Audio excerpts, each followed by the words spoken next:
John Krasinski, it's such a pleasure to meet you. Oh, that's nice. Nice to meet you. Lovely to meet you. How's it going today? It's going well. It's going really well. People have been very nice about this movie. Oh, yeah? Yeah. It's always easier to talk about movies when people are being nice.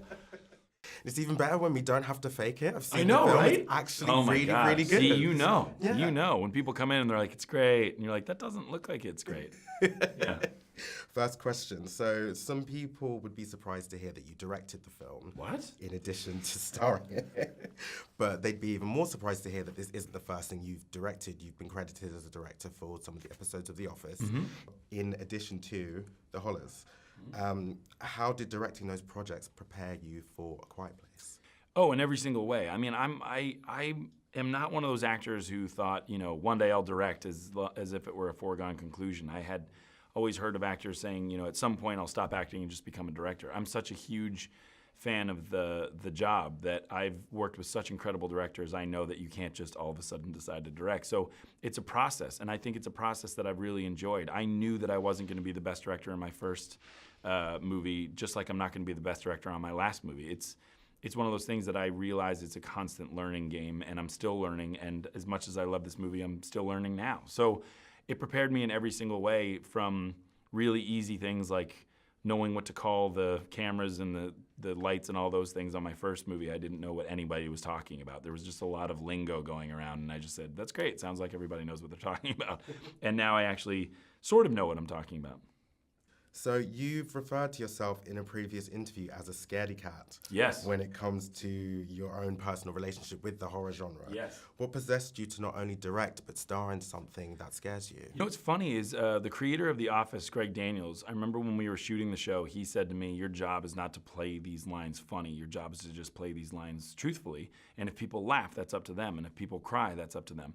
And it sounds like a small bit of advice, but it's actually a brilliant piece of advice that I've taken through my whole career and probably would never have made this movie without. And what I mean by that is, if you go into it saying, I'm going to scare you, I would have missed. I would have done a terrible job. What I did was I bonded to an idea and a theme that I really loved. And this idea of family is something that I was personally connected to because I read the first draft of this movie 3 weeks after having our second daughter. So I was a new dad. I was terrified of keeping her safe, keeping her alive, all these things that are in the movie. So this movie's really about family and an allegory for what would you do, what extremes would you go to protect your kids. And once you have that, then all the scares come after that.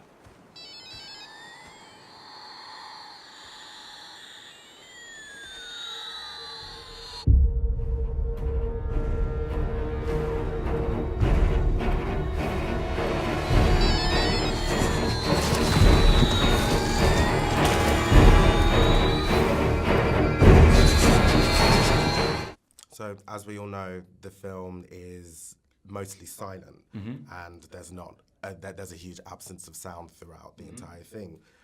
Which sound would you gladly go without hearing for the rest of your life? Oh man, screams, like real guttural screams, frighten me. Like even, it's one of those things like when you're in your house and your wife screams, even if she just dropped something, your brain immediately is programmed to go to, that's it, that's the end of days, the house is on fire. What scares you the most? A lot of things. I remember always being scared of spiders as a kid, and then my brother thought it would be hilarious to show me arachnophobia. So that hasn't gone well. Ever since watching that movie, I've become worse and worse with spiders. Last of all, if you could pick one of your own previous characters in addition to one of Emily Blunt's previous characters to star in an alternate version of A Quiet Place, which ones would you pick? Wow, that's pretty heady, and you just blew my brain out. It would be, I think the rom-com version of this movie would be Jim from The Office and her character in A Devil Wears Prada. I was really hoping you would say that. Perfect, we nailed it. That'd be great. Excellent, thank you so much. Thank you very much, appreciate it.